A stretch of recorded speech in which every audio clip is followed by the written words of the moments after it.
اور بغیر کسی نوٹس کے ہوگی. ہاں جی اسی لکھے نہیں پڑھنا. ہاں جی. ابھی حکیم محمد عمران ثاقب صاحب کے بعد میں عیسائی بھائیوں کے جو مناظر ہیں پادری جوشوا اسلم صاحب مسیحی جو کمیونٹی کی طرف سے پادری جو اسلم صاحب کو دعوت دیتا ہوں کہ وہ اپنا جواب دعویٰ پیش کرے. مہربانی.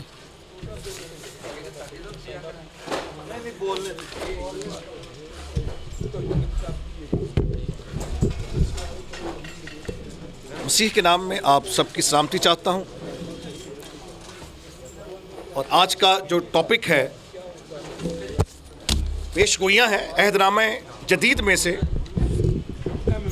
2 پیش گوئیوں پر آج ہم نے گفتگو کرنی تھی، لیکن مجھے افسوس کے ساتھ یہ کہنا پڑ رہا ہے کہ حکیم عمران ثاقب ایک منجھے ہوئے مناظر ہیں اور کتب کے مصنف بھی ہیں، لیکن میری سمجھ سے باہر ہے کہ انہوں نے آج جو کیا ہے وہ بالکل ہی مناظرے کے اصولوں سے ہٹ کر جو ہے وہ آج مناظرہ کیا ہے. اور ان کا دعویٰ جو ہے 2 پیش گوئیوں پر تھا، اور ان دونوں پیش گوئیوں کو انہوں نے چھوا تک نہیں. اس کے علاوہ انہوں نے عہد نامہ عتیق کی تقریباً تمام پیش گوئیوں پر جو ہے وہ روشنی ڈالی ہے، جو کہ آؤٹ آف ٹاپک ہے. 100% ریڈ ہیرنگ ہے یہ. کیونکہ مجھے جو پاسٹر شفیق کمل صاحب جو ہمارے استاد بھی ہیں، اور انہیں کی رہنمائی میں ہم کرسچن ڈیبیٹ اکیڈمی جو کہ ادارہ ہے اس کو لے کر چل رہے ہیں. اس ساری گفتگو میں نے ان سے کوئی بات نہیں کی، کیونکہ چیئرمین صاحب جو ہیں وہ خود ہی ان تمام چیزوں کو سیٹل کرتے ہیں. مجھے جو پیغام ملا تھا اس ٹاپک کے حوالے سے وہ 2 پیش گوئیوں پر آج کی گفتگو تھی. ایک پیش گوئی ہے فارکریت والی، جس کا دعویٰ ہے اہل اسلام کو کہ یہ یوحنا کی انجیل میں ہے. دوسری پیش گوئی جو ہے وہ متی کی انجیل میں پائی جاتی ہے، پاکستان کی تمثیل. اشارتاً تو آپ عہد نامہ عتیق اور عہد نامہ جدید کی بھی کچھ اور بھی پیش گوئیاں ہیں جس کے آپ دعوے دار ہیں، آپ ان پر بھی اشارتاً بات کر سکتے تھے، لیکن آپ کا جو فوکس تھا وہ آپ کا فوکس 2 پیش گوئیاں ہونی چاہیے تھیں، جس پر آپ نے ایک لفظ بھی جو ہے یہاں پر بیان نہیں کیا. نہیں، ٹائم تو جتنا ہے اتنا ہی ہے. اچھا، اہل اسلام کا جو دعویٰ ہے وہ یہ ہے کہ کتاب مقدس میں حضور کی پیش گوئیاں ہیں. بشیر احمد حسینی صاحب نے 19 پیش گوئیوں کی نشاندہی کی ہے کہ یہ کتاب مقدس کے اندر موجود ہیں. حکیم عمران ثاقب صاحب کی کتاب یہاں موجود ہے. اس میں انہوں نے دعویٰ کیا ہے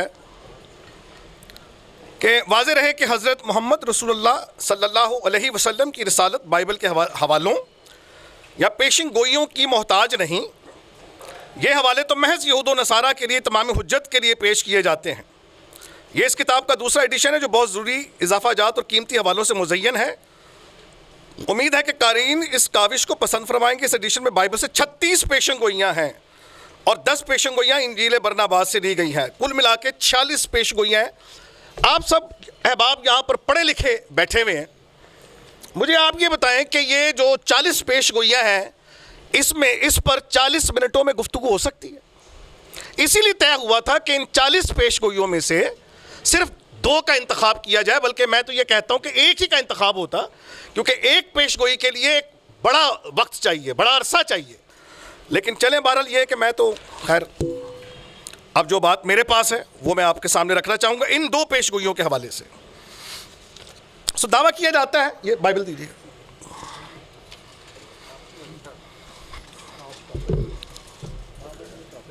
جی ہاں،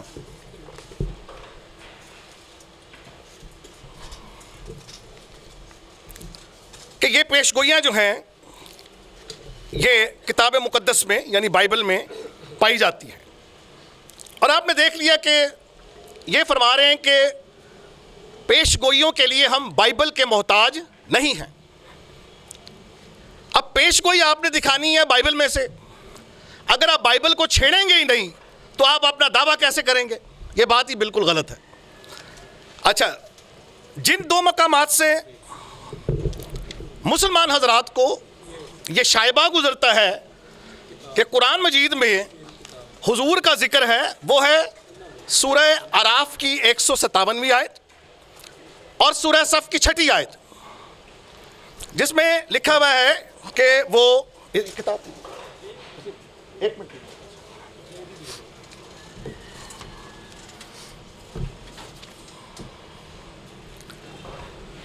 ہاں جی، الذین یتبعون الرسول النبی الامی الذی یجدونہ مکتوبا عندہم فی التوراۃ والانجیل، جو لوگ امی نبی کی اتباع کرتے ہیں جس کے ذکر کو اپنے پاس توریت انجیل میں لکھا ہوا پاتے ہیں، وہ نبی انہیں نیکی کا حکم دیتے ہیں۔ یعنی یہ آیت جو ہے جس میں یہ بتایا گیا ہے کہ جس نبی امی کی اطاعت کی جاتی ہے اس کا ذکر جو ہے وہ توریت اور انجیل میں اہل کتاب جو ہے وہ لکھا ہوا پاتے ہیں۔ یعنی انجیل میں، تورات اور انجیل میں، بائبل میں حضرت محمد کا جو ذکر ہے وہ موجود ہے، لکھا ہوا ہے۔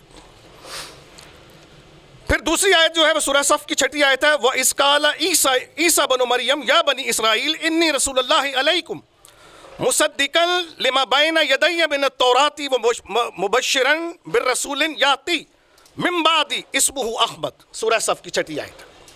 اور یاد کرو جب مریم کے بیٹے عیسیٰ نے فرمایا بنی اسرائیل میں تمہاری طرف اللہ کا رسول ہوں، میں تورات کی تصدیق کرنے والا ہوں جو مجھ سے قبل نازل ہو چکی ہے، اور خوشخبری سنانے والا ہوں، ایک برگزیدہ رسول کی جو میرے بعد تشریف لائے گا اس کا نام احمد ہوگا۔ یہ دو پیش گوئیاں جو ہیں، دو جو حوالے ہیں جن کی بنیاد پر اہل اسلام کا یہ دعویٰ ہے کہ حضور کا جو ذکر خیر ہے پیش گوئی کے طور پر وہ بائبل مقدس میں موجود ہے۔ اچھا، جس کتاب میں سے انہوں نے حوالہ دینا ہے اس کے لیے ان کا جو ایمان ہے وہ بڑا عجیب و غریب قسم کا ہے کہ یہ پارشل الہامی ہے، یعنی جزوی طور پر الہامی ہے، کلی طور پر نہیں ہے۔ یعنی بائبل جو ہے یہ جزوی طور پر الہامی، یہ خدا کا کلام نہیں ہے، کلام اللہ نہیں ہے، اس میں خدا کا کلام ہے۔ اچھا، اب اگر اس بات کو بھی دیکھیں تو آپ کو یہ نشاندہی کرنی پڑے گی کہ کون سی آیات جو ہیں کلام اللہ ہیں اور کون سی آیات جو ہیں وہ کلام اللہ نہیں ہیں، یہ بھی آپ کو نشاندہی کرنی پڑے گی۔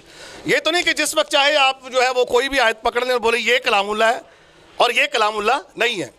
قرآن مجید نے کتب سابقہ کی 12 مقامات پر تصدیق کی ہے۔ اب یہ بتائیے کہ وہ تصدیق پارشل تھی، جزوی تھی یا وہ پوری تھی؟ تو ظاہر سی بات ہے کسی بھی چیز کی جزوی تصدیق نہیں ہوتی، پوری تصدیق ہوتی ہے۔ تو اس کے لیے قرآن مجید میں بھی ایک حوالہ موجود ہے کہ سورہ بقرہ کی 50ویں آیت میں لکھا ہے فَأَتْمُؤْمِنُونَ بِبَعْضِ الْكِتَابِ وَتَكْفِرُونَ بِبَعْضِ، کہ وہ کتاب کے بعض احکام پر ایمان رکھتے ہیں اور بعض کا انکار کرتے ہیں۔ ٹھیک ہے جی، یہ شان نزول ہے اہل یہود کے قبائل میں آپس میں جو نزاع تھی اس کے حوالے سے۔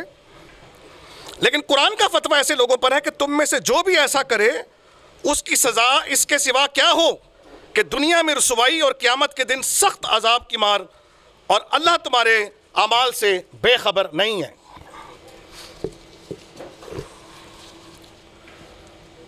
ہاں جی، اچھا، اب یہ جو سورہ صف کی 6 آیت ہے جہاں لفظ استعمال ہوا ہے پیراکلیٹوس، ہیلوس پیراکلیٹوس، دوسرا مددگار، جس کا ترجمہ کمفرٹر بھی کیا گیا ہے، تسلی دینے والا، کاؤنسلر بھی کیا گیا ہے، مشورت دینے والا، ایڈوکیٹ بھی کیا گیا ہے، وکیل، اور اس کے علاوہ ہیلپر، مددگار بھی اس کا ترجمہ کیا گیا ہے۔ خیر، زیادہ تر جو ترجمہ ہمارے پاس ہے، جو اردو ترجمہ ہے وہ مددگار کا ہے کہ میں جاتا ہوں تمہارے لیے دوسرا مددگار بھیجوں گا۔ اچھا، اب اس کا جو فارکلیت جو لفظ ہے یہ پیراکلیٹوس کا کہتے ہیں کہ یہ لفظ پیراکلیٹوس تھا۔ دعویٰ سن لیجئے، توجہ رہے آپ سب کی، کہ لفظ پیراکلیٹوس تھا، تو اہل انجیل نے پیش گوئی چھپانے کے لیے لفظ کر دیا ہے پیریکلیٹوس. اچھا پیریکلیٹوس کا جو معرب بنایا گیا ہے وہ ہے فارکلیت. اچھا اب عربی زبان سے جب اردو میں جب عربی میں بنایا جاتا ہے کوئی لفظ، یعنی جیسے پیپسی ہے، انگلش زبان کا لفظ ہے پیپسی، تو اس کا معرب جو ہے وہ فیپسی نہیں ہوگا، وہ بیپسی ہوگا. اب یہ بڑی عام بات ہے کہ عرب جو ہیں وہ پاکستان، کیونکہ آپ سب یہاں پر عربی جاننے والے ہیں، عربی زبان میں پے حرف موجود نہیں ہے، لہذا معرب بنانے کے لیے قریب ترین حرف جو ہے وہ لے لیا جاتا ہے. اور ہم پاکستان تو عربی میں بول نہیں سکتے کیونکہ پے لفظ نہیں ہے، تو پھر آپ پاکستان بولتے ہیں، پاکستان نہیں بولتے. اچھا اس کے لیے جو ابن ہشام کی جو تاریخ ہے سیرت رسول، اس میں انہوں نے بتایا ہے، یہ ابن ہشام جلد نمبر 1 صفحہ نمبر 248 میں آپ لکھ رہے ہیں کہ یوحنا کی انجیل کے باب 15 آیات 23 تا 27 اور باب 16 آیت کا ایک پورا ترجمہ، اور اس میں یونانی فارکلیت کے بجائے سریانی زبان کا لفظ منہمنا استعمال کیا گیا ہے. پھر ابن اسحاق یا اس کی تشریح یہ ہے کہ منہمنا کے معنی سریانی میں محمد اور یونانی میں برکلیتوس ہے. اب یہاں مجھے یہ بتائیں گے حکیم صاحب کہ یہ جو معرب ہے یہ برکلیتوس ہے یا فارکلیت ہے، کیونکہ یہ دو باتیں ہو گئی.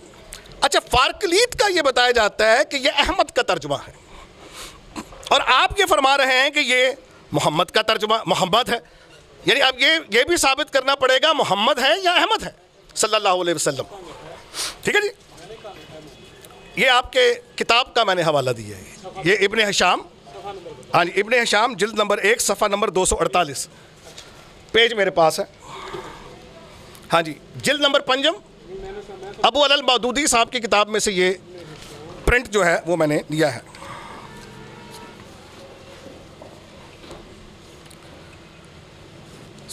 اچھا حکیم صاحب نے پیچھے ایک مناظرہ ہوا فارکلیت ہی پر، تو انہوں نے کہا کہ جی عہد نامہ عتیق میں لفظ پاراکلیٹوس موجود ہے، جس حال کے وہاں لفظ پاراکلیٹوس نہیں ہے، بوئتھیس لفظ آیا ہے. عہد نامہ جدید میں بھی مددگار کے لیے یہ لفظ آیا ہے. یہ نئے عہد میں صرف 5 دفعہ استعمال ہوا ہے، 4 مرتبہ روح القدس کے لیے، روح حق اور روح القدس کے لیے، اور 1 مرتبہ یوحنا کے خط میں مسیح کے لیے پیراکلیٹوس لفظ استعمال کیا گیا ہے.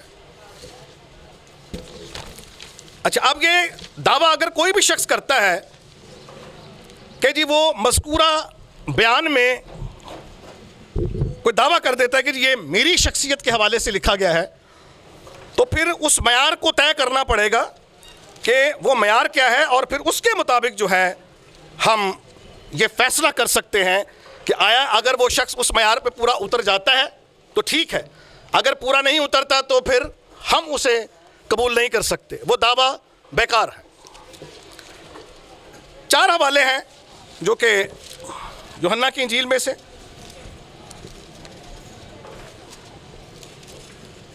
سولہواں باب میں آپ کے لیے پڑھوں گا.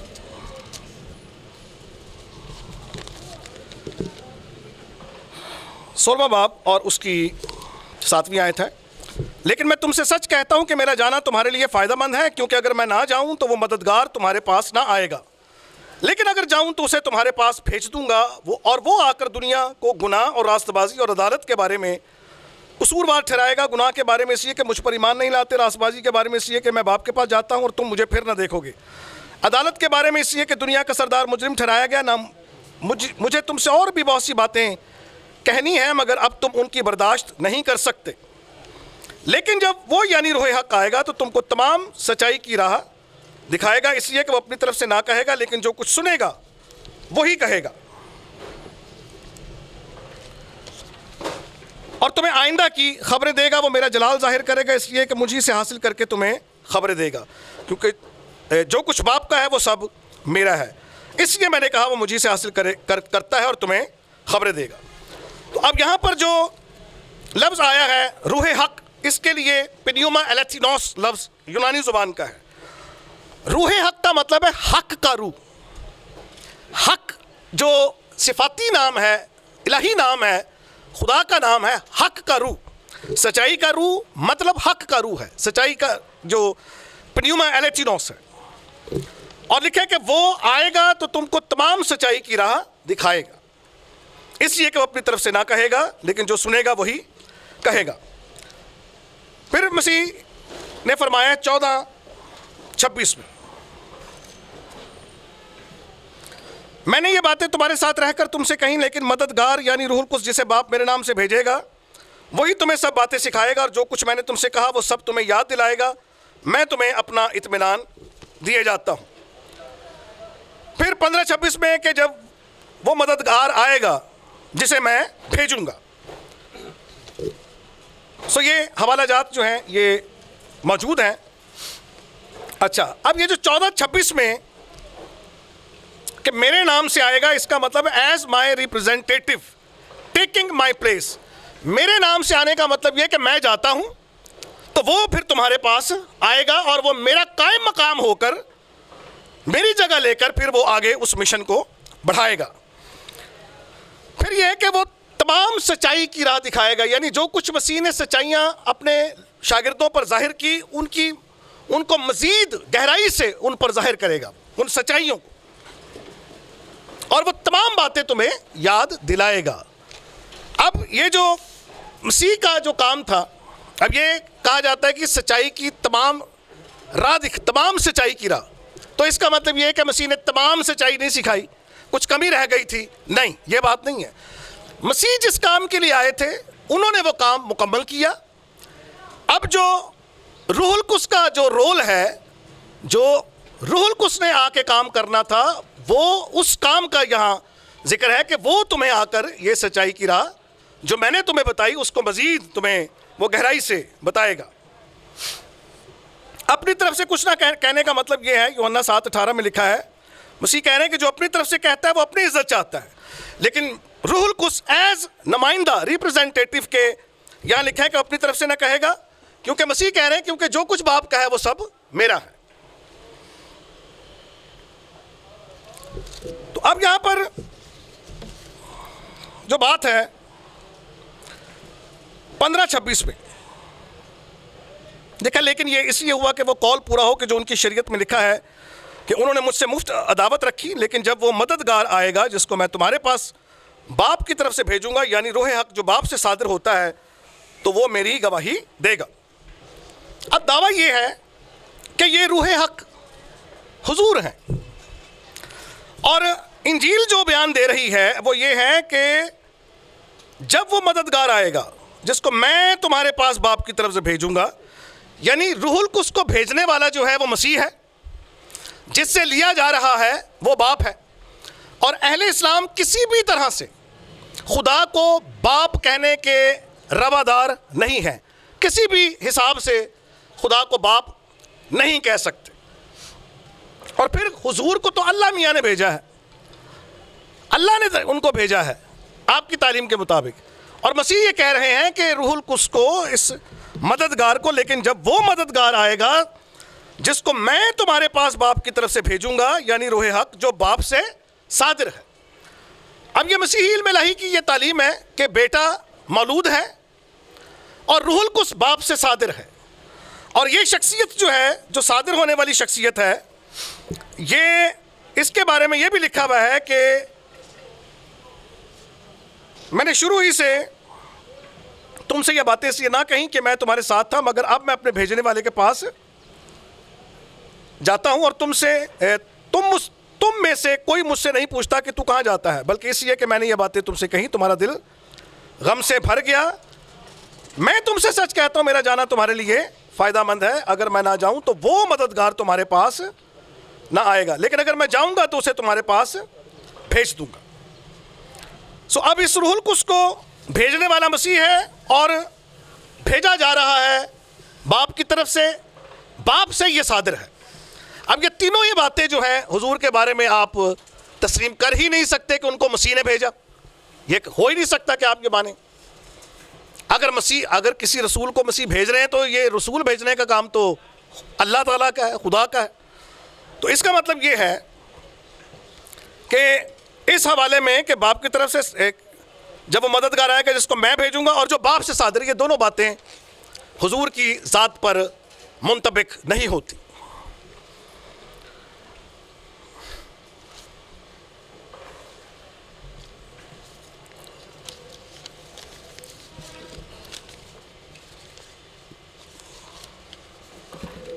اچھا، اس کے لیے جو دوسرا مددگار ہے، اس کے لیے جو یونانی زبان کا لفظ ہے وہ ہے ہیلوس، جس کا معنی ہے میری مانند کا دوسرا۔ دوسرے کے لیے یونانی زبان میں ایک اور لفظ استعمال ہوتا ہے، وہ ہے ہیٹروس، فرق قسم کا دوسرا۔ اب میری مانند کا دوسرا کہنے سے مراد یہی ہے کہ ہمارا ایمان یہ ہے کہ باپ نے بیٹے کو مولود کیا اور روح القدس باپ سے صادر ہے، اور ہم عقیدے میں یہ پڑھتے ہیں جیسا باپ ہے ویسا ہی بیٹا، ویسا ہی روح القدس ہے۔ سو روح القدس کا جو ذات ہے، سبسٹنس، بائی سبسٹنس باپ، بیٹا اور روح القدس ایک ہیں، یعنی ان کی ذات ایک ہے۔ روح القدس کے حوالے سے ہمارا یہ ایمان ہے کہ وہ خدا ہے، الہی ذات ہے، اور الہی ذات چونکہ مسیح بھی الہی ذات ہے، روح القدس بھی الہی ذات ہے، تو الہی ذات ہونے کے معنی میں وہ ایک ہے، لیکن اقنومیت میں امتیاز رکھتے ہیں، دوسرا ہے۔ اور یہ دونوں باتیں جو ہیں حضور کی ذات پر ہم اس کا اطلاق نہیں کر سکتے۔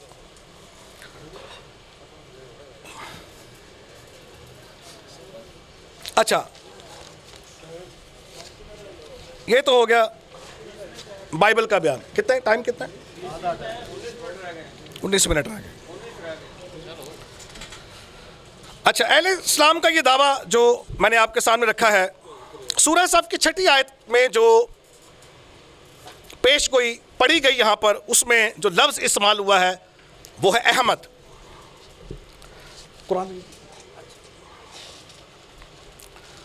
اب یہ جو بیان کر رہے ہیں، اس سے یہ بھی ایک مسئلہ بن جاتا ہے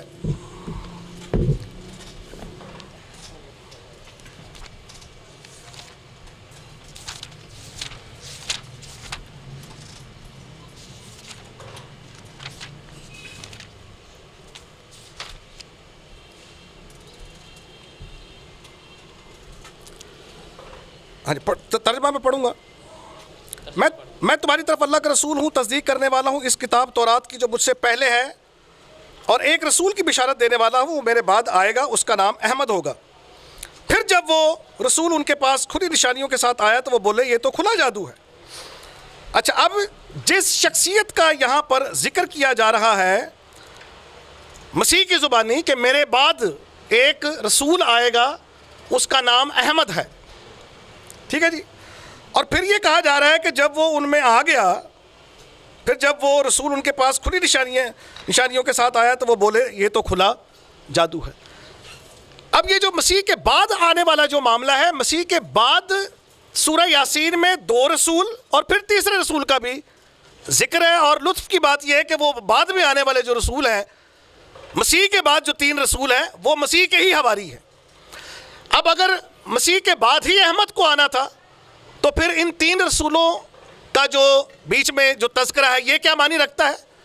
اور پھر دوسری بات یہ ہے کہ یہ خطاب بنی اسرائیل سے ہے، یا بنی اسرائیل انی رسول اللہ علیکم، کہ اے اسرائیلیوں میں تمہاری طرف اللہ کا رسول، اور میں بشارت دیتا ہوں، اسرائیلیوں کو یہ کہا جا رہا ہے۔ اور پھر یہ لکھا ہوا ہے کہ جب وہ فلما جاءہم بالبیانات قالوا ھذا سحر مبین، کہ جب وہ ان کے درمیان آ گیا، ٹھیک ہے جی، کھلے نشانات دکھائے نشانیوں کے ساتھ، تو وہ بولے کہ یہ تو کھلا جادو ہے۔ اس کا مطلب یہ ہے، یعنی دوسرا جو پرابلم یہاں پر آ رہا ہے وہ یہ ہے کہ احمد جو ہے یہ آ چکا، اسرائیلیوں میں آ چکا، اپنے نشان دکھائے، اس کو انہوں نے رد بھی کیا، اور یہودیوں کی تو یہ عادت رہی کہ وہ نہ صرف رد کرتے تھے بلکہ وہ قتل بھی کر دیتے تھے، لیکن انہوں نے بعضوں کو قتل بھی کر دیا۔ یہ اشکال جو ہیں یہ پائے جاتے ہیں۔ پھر جو سورہ اعراف میں جو ذکر ہے، وہ وہاں جو ذکر ہے جہاں یہ دعویٰ کیا جاتا ہے کہ اس صورت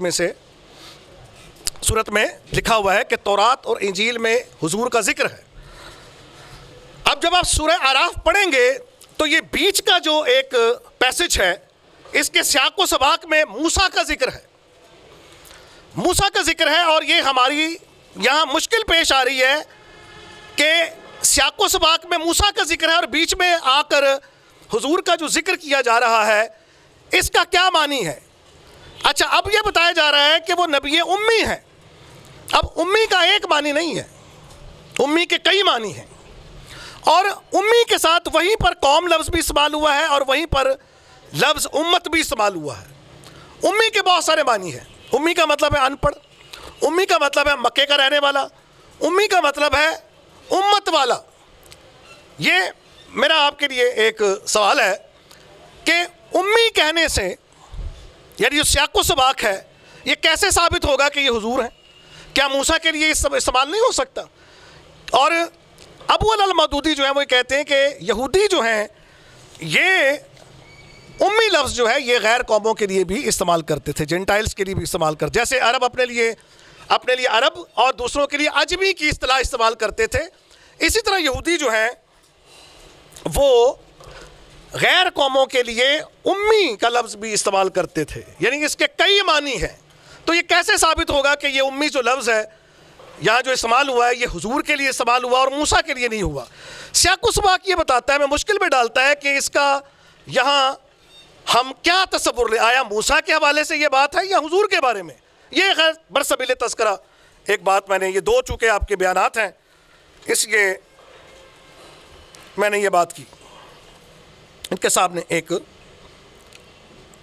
یہ معنی رکھا۔ اچھا، اب اگر احمد لفظ جو ہے یہ الہامی نام ہے، لفظ احمد جو ہے، نام جو حضور کا نام ہے احمد، یہ تو آسمانی ہے for the sake of argument. اگر مسیح نے واقعی اس میں جو ہے وہ حضور کا ہی ذکر ہے اس میں، تو یہ تو آسمانی نام ہے، اور محمد پیس بی اپون ہم یہ نام جو ہے یہ تو انسانوں نے رکھا، کیونکہ اسلام کا جو وجود ہے وہ تو آن حضرت کے بعد ہے، اس سے پہلے تو کوئی اسلام نہیں ہے۔ اور ظاہر سی بات ہے کہ جب بچہ پیدا ہوتا ہے تو ماں باپ رشتہ دار ہی اس کا نام رکھتے ہیں۔ تو اگر آپ کا یہ دعویٰ اتنا ہی مضبوط ہے کہ احمد سے مراد حضور ہے، تو پھر آپ آسمانی نام کو زیادہ ترجیح دیں، آپ اس نام کو ترجیح دے رہے ہیں جو انسانوں نے رکھا۔ تو آپ پھر یہ کہیں نا لا الہ الا اللہ، کلمے میں یہ پڑھیں کہ لا الہ الا اللہ احمد رسول اللہ، اور پھر اس کا باہر مسجدوں کے باہر بھی آپ بورڈ بھی لگائیں۔ ہاں جی، ہاں، پڑھ کے بھی اگر سنا دیں تو بہت اچھا ہے۔ یہ جو اشکال ہیں ہمارے ان کو آپ ضرور دور کریں گے۔ دونوں مقامات جو ہیں وہ واضح نہیں ہیں، آپ کہہ رہے تھے بالکل واضح ہیں، واضح نہیں ہیں۔ حضور مسیح کی پیش گوئیاں غیر واضح ہیں، حضور کی پیش گوئیاں بالکل واضح ہیں، وہ تو خیر ریبیٹل میں اب جو آپ نے پیش گوئیوں کا ذکر کیا میں اس کا بھی ذکر کروں گا۔ اب آپ یہ بتائیں گے کہ منہمنا جو جس کا آپ یہ کہہ رہے ہیں کہ معنی پریزڈ ون ہے، اچھا احمد جو ہے یہ اسم معرفہ نہیں ہے، آپ یہ کہتے ہیں مسیحی لوگ جو ہیں وہ ترجمے میں ناموں کا ترجمہ بھی کر دیتے ہیں، تو محمد پکتال نے اپنے ترجمے میں احمد کا ترجمہ پریزڈ ون کیا ہے، کیونکہ آپ لوگ یہ کہتے ہیں کہ جی یہاں لفظ پیراکلیٹوس نہیں تھا، یہاں لفظ پیریکلیٹوس تھا۔ پیراکلیٹوس کا مطلب ایڈوکیٹ ہے، کاؤنسلر ہے، ایڈوکیٹ مطلب وکیل یا مددگار ہے، لیکن آپ کا یہ دعویٰ ہے کہ یہاں لفظ پیریکلیٹوس تھا۔ اچھا، اب یہ جو لفظوں کا جو معاملہ ہے اس میں ایک بات جو ہے وہ سمجھنے والی ہے کہ ایک شعر بھی ہے کہ ہم دعا لکھتے رہے وہ دغا پڑھتے رہے، ایک ہی نقطے نے محرم سے مجرم بنا دیا۔ اب آپ مرد میں اور مرد میں فرق تو کریں گے، آپ علم میں اور علم میں فرق کریں گے۔ علم دین اور علم دین ایک شخص کا نام نہیں ہے، علم دین الگ معنی ہے، علم دین کا مطلب ہے دین کا علم، علم دین کا مطلب ہے دین کا جھنڈا، دین کا علم۔ اب زیر زبر کی جو تبدیلی ہے اس سے بالکل معنی تبدیل ہو جاتے ہیں، معنی تبدیل ہو جاتے ہیں۔ اب آپ یہ کہیں جی کہ یہاں لفظ پیراکلیٹوس تھا، تو آپ وہ نسخہ دکھا دیجئے تاکہ بات روز روشن کی طرح عیاں ہو جائے اور ہم چپ کر کے اپنا سامان جو ہے اٹھا کر اپنے گھر چلے جائیں، یہ مان کر کے بالکل آپ کا دعویٰ بالکل صحیح ہے۔ لیکن آپ یہ کہہ رہے ہیں کہ یہ آپ کی یہ منافقت ہے کہ لکھا تو بالکل واضح ہے لیکن مانتے نہیں ہیں. یہ ہماری منافقت کا مسئلہ نہیں ہے. آپ ہمیں قائل کریں, آپ ہمیں کنونس کر لیں. جہاں ہم 66 کتابوں کو مانتے ہیں وہاں قرآن شریف کو ماننے میں ہمارا کیا معاملہ ہے؟ یہ بات نہیں ہے. پھر جہاں ہم 50 سے زائد نبیوں کا اقرار کرتے ہیں, مانتے ہیں, وہاں ہم حضرت کی رسالت کا کیوں انکار کریں؟ لیکن آپ کنونس تو کریں. اب مسیح کی پیش گوئیاں جو ہیں وہ موجود ہیں, اور آپ نے یہ کہا جی کہ وہ تحریف بھی کر کے بھی پیش گوئیاں بنانی ہیں. یہ آپ بنا رہے ہیں, ہم نہیں بنا رہے. آپ کہہ رہے ہیں, تحریف آپ کر رہے ہیں. انجیل میں تحریف کر کے زبردستی جو ہے آپ کے منوانا چاہ رہے ہیں کہ یہ جو ہے لفظ پیریکلیٹوس ہے, یہاں پیراکلیٹوس نہیں تھا. تو آپ نسخہ پیش کر دیں, واضح ہو جائے گی بات. نسخہ پیش کر دیں تو ختم بات. پھر آپ اس کا جو مورخ بنا رہے ہیں, اب ہشام ابن ہشام جو ہے وہ یہ بتا رہے ہیں کہ یہ برکلیتوس تھا. اور بالکل مطلب قریب قریب ہے. یہ بے فے, یہ جو پے ہے گریک کا, ہمارے اردو میں بھی ہے, عربی میں نہیں ہے, تو اس کے لیے بے کا استعمال ہوتا ہے. قریب ہیں وہ برکلیتوس. پھر فارکلیت کیسے؟ خیر یہ آپ بتائیں گے, آپ تو زبان دانی میں ماہر ہیں. تو یہ تحریف جو ہے وہ ہم نہیں کر رہے ہیں. اور پھر آپ ایگزیکٹ بھی نہیں ہیں, آپ ایگزیکٹ بھی نہیں ہیں اس میں. اچھا, پتھر کے حوالے سے جو بات ہے وہ بھی میں آپ کے سامنے رکھوں گا. اچھا, پاکستان کی جو تمثیل ہے, پاکستان کی جو تمثیل ہے, اس سے پہلے یہ کہہ رہے ہیں کہ جی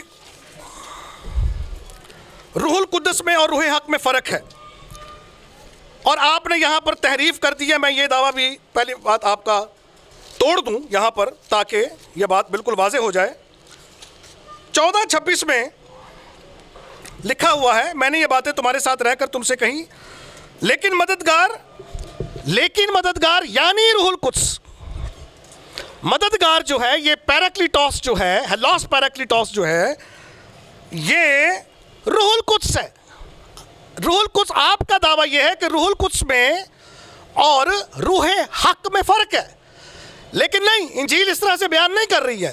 انجیل روح حق ہی کو روح القدس بتا رہی ہے. آپ کہتے ہیں جی یہ تحریف ہے, تو آپ کے پاس کیا ثبوت ہے اس بات کا کہ یہ تحریف ہے؟ میں کہہ دیتا ہوں جی یہ فلاں فلاں بات میں تحریف ہے, میں نے کوئی لفظ ہی نہیں استعمال کیا. یہ تو آپ بتائیں گے. اب جو میں نے سوالات آپ پر اشکال پیش کیے وہ آپ اس کا جواب دیں گے. روح القدس, اچھا کہہ رہے جی روح القدس آئے گا, تو روح حق آئے گا. روح القدس پہلے موجود تھا. یاد رکھیے یوحنا کی انجیل کے 7ویں باب میں لکھا ہے کہ روح القدس اب تک نازل نہ ہوا تھا. ٹھیک ہے, نازل نہ ہوا تھا سے مراد یہ ہے کہ روح القدس پہلے ایک قوم تک محدود تھا اور اس کے کسی ایک فرد پر, خاص فرد پر نازل ہوتا تھا. لیکن اب جب نازل ہوگا تو یوئیل نبی کی پیشگوئی موجود ہے کہ وہ ہر فرد بشر پر نازل ہوگا. یعنی پہلے کسی پر نازل ہوتا تھا, اب وہ ہر فرد بشر کے اعتبار سے اب نازل ہوگا. یہ بات بھی آپ کی رد ہو جاتی ہے. اب وہ نئے مشن کے ساتھ آئے گا. پہلے اس کا رول فرق تھا, اب منصوبہ نجات میں وہ نئے طریقے سے کام کرے گا. وہ مشن جو مسیح نے روح القدس کے حوالے کیا, اس مشن کو وہ آگے پہنچائے گا, سچائی کی راہ دکھائے گا. پاکستان والی جو تمثیل ہے اس میں بھی بشیر احمد حسانی صاحب جو ہیں وہ پاکستان کی جو تمثیل ہے اس میں یہ فرق کرتے ہیں کہ بیٹے سے مراد بیٹا ہی ہے. یہ پڑھنا چاہوں گا میں.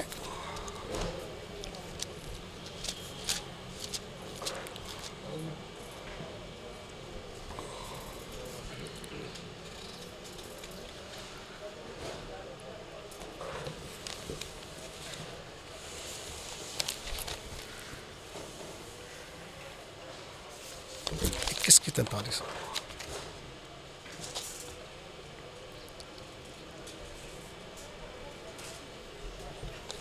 اچھا جی, یہ شروع ہوتی ہے تمثیل شروع ہوتی ہے 38ویں آیت سے, بلکہ 33ویں آیت سے.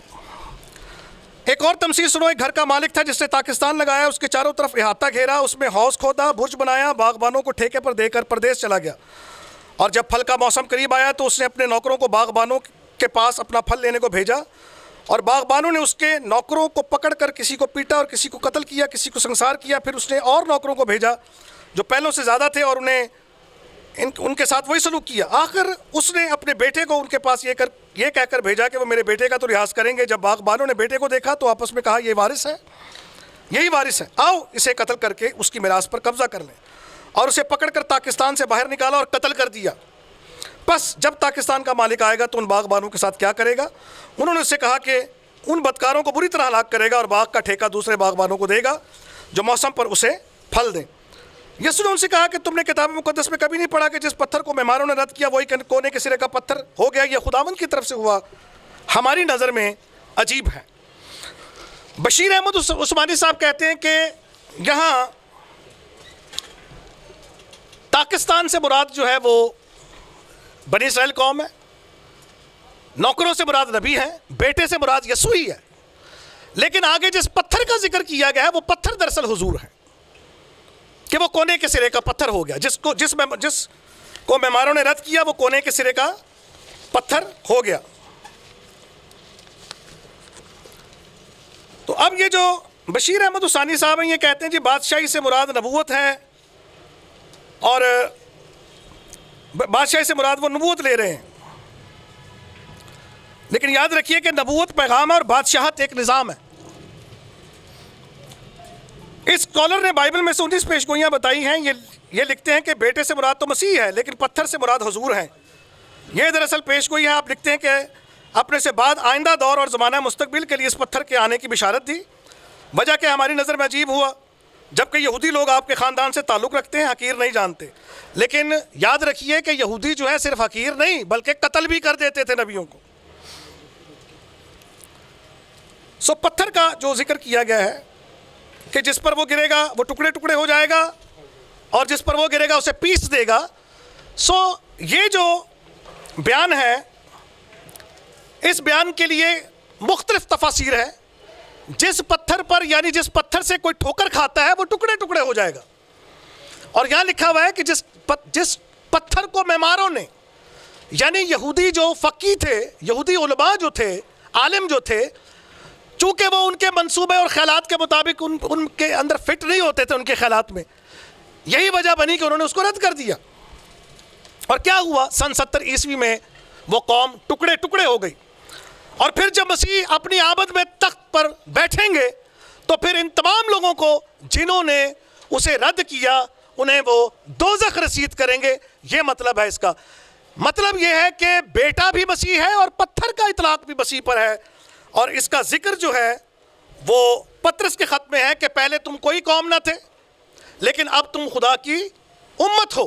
یعنی پہلے جو کام بنی اسرائیل کے سپرد کیا گیا, جو مشن بنی اسرائیل کے سپرد کیا گیا تھا, انہوں نے اس مشن کو آگے نہیں بڑھایا, پھل نہیں لائے. تو پھر اس مشن کو لے کر مسیحی امت کو دے دیا گیا ہے جو پوری دنیا میں اس وقت خدا کے کلام کو پھیلا رہے ہیں. آپ نے جو 2 حوالے دیے ان کا بھی میں ریبٹل میں آپ کو جواب دوں گا کہ پوری اقوام جب مسیح مردوں میں سے زندہ ہو گئے تو پھر انہوں نے کہا اپنے شاگردوں سے ساری قوموں کے پاس جاؤ, ان کو شاگرد بناؤ اور ان کو باپ بیٹے اور روح القدس کے نام سے بپتسمہ دو. تو کسی ایک آیت پر جو ہے وہ پوری ڈاکٹرن کھڑی نہیں ہوتی ہے, ساری آیات ملا کر ہی کسی سبق کو سامنے رکھنا پڑتا ہے, کوئی سبق بنتا ہے. سو اس لیے ہم کبھی بھی یہ نہیں کہہ سکتے کہ یہ پتھر جو ہے یہ کوئی اور ہے, یہ مسیح ہے. اچھا اب میں آپ کے سامنے یہ پڑھ بھی دیتا ہوں.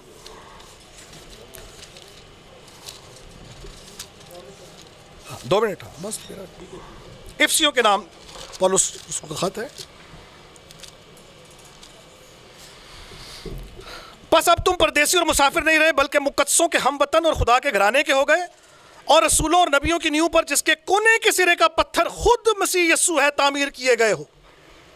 انجیل اپنی تفسیر آپ کرتی ہے جس طرح قرآن اپنی تفسیر آپ کرتا ہے. اسی طرح اعمال کی کتاب میں بھی اس کا ذکر ہے اور رومیوں کے خط میں بھی 9:53 میں, اعمال 4:10 میں اس کا ذکر ہے. اس پتھر کا مسیح کے حوالے سے ذکر کیا گیا. رومیو 9:53 میں اس کا ذکر کیا گیا ہے. اور پطرس میں جو اس کا ذکر ہے وہ میں آپ کے سامنے پڑھ کر سنا دینا چاہتا ہوں تاکہ یہ بات مزید واضح ہو جائے کہ یہ پتھر کون ہے.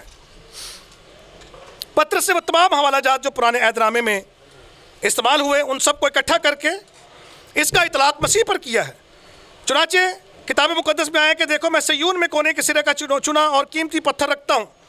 یہ پیش گوئی جو ہے یہ یسایہ 16 میں ہے، اور جس پتھر کو معماروں نے رد کیا وہی کونے کے سرے کا پتھر ہو گیا. یہ زبور 118 کی 22ویں آیت ہے.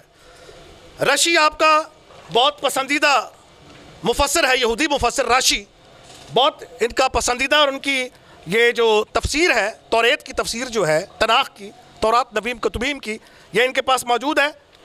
اچھا، یہ میرے پاس پرنٹ ہے اس حوالے کا جو راشی نے 28:16 پر دیا ہے. وہ یہ ہے: Behold, I have laid a foundation. This is the past tense. For so had the king established Yesod, and so must it be interpreted. Behold, I am he who has already laid a stone in Zion already. A decree has been decreed before me, and I have set up the king Messiah, who shall be in Zion as an Aven Bochen, a fortress stone. آپ کا جو پسندیدہ مفسر ہے وہ بھی اس پتھر کو یہ کہہ رہا ہے کہ یہ کنگ مسایہ ہے.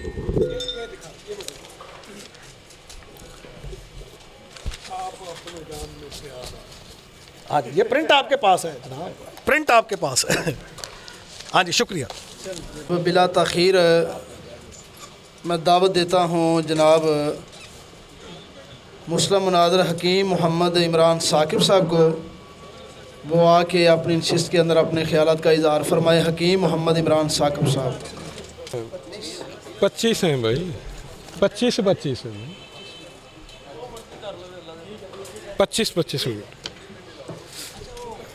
25 ہیں بھائی. لکھے نہیں یار، 25 لکھے.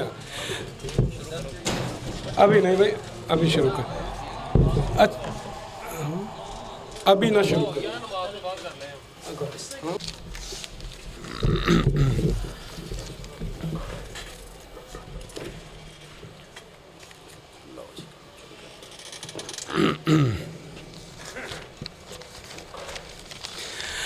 میرے پاس جو ہے وقت بڑا مختصر ہے، اور مجھے جو ہے ان کے جو اعتراضات ہیں ان کا بھی جواب دینا ہے، اور ایک نئی پیش گوئی جو ہے وہ میں نے بھی ذکر کرنی ہے.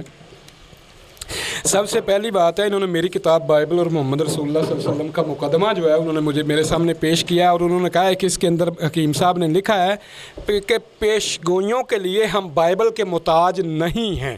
یہ نہیں وہاں لکھا ہوا ہے، آپ دوبارہ پڑھ لیں. میں نے وہاں یہ لکھا ہے کہ نبی کریم صلی اللہ علیہ وسلم کی رسالت جو ہے بائبل کی پیش گوئیوں کی محتاج نہیں ہے، یہ لکھا ہوا ہے. اس کا مطلب یہ ہے کہ اگر بائبل میں آپ کے بارے میں پیشین گوئی نہ ہوتی تو اس کا مطلب یہ نہیں تھا کہ آپ نبی نہ ہوتے.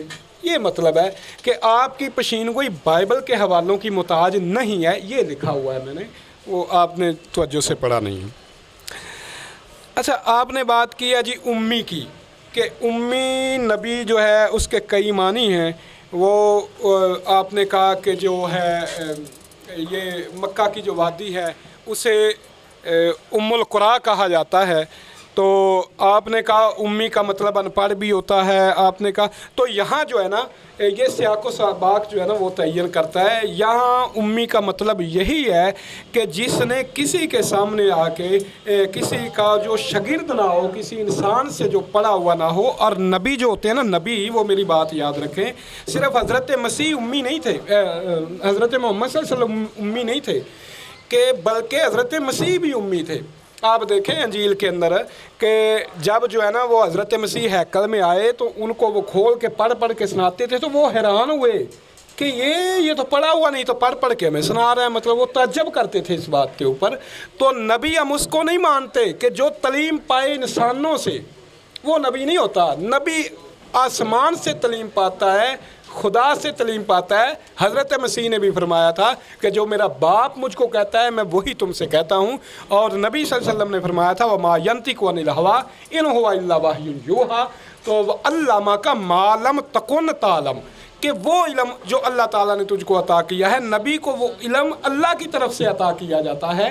تو وہ خدا کا ڈائریکٹ شاگرد ہوتا ہے، وہ لوگوں کا جو شاگرد ہو وہ نبی نہیں ہوتا. امی کا یہ مطلب ہے. اچھا، انہوں نے ایک بات کی ہے کہ صاحب بائبل پڑھو.